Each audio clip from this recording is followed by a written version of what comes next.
Papa God, how about you? Ay, naku, mukhang natutuloy siya.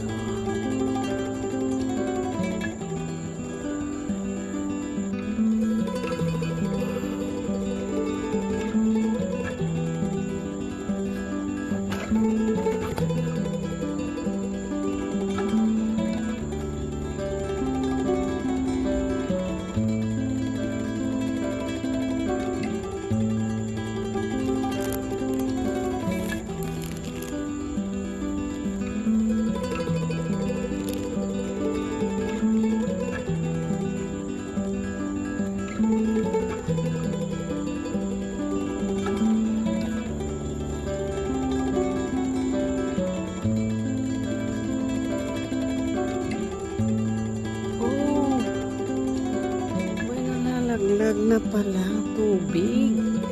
So, nagda-drop ng water. Something is dropping. Oh. May nalalaglag na pala ang tubig. So, nagda-drop ng water. Something is dropping. Oh. Point, may nagda-drop na water or what is it?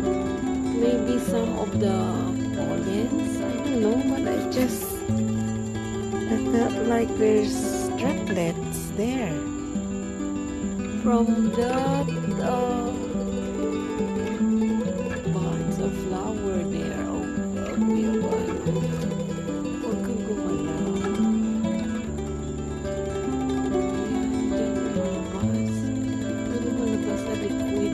so, mamayang gabi, puputok yan, matatanggal na yung kanyang petals.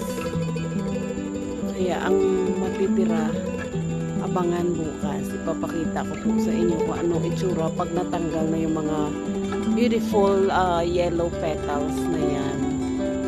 So, very interesting yung yung stage or stages ng pag-fruit ng sarsap or guyabano. Aside sa ang ganda-ganda ng kanyang bulaklak, ang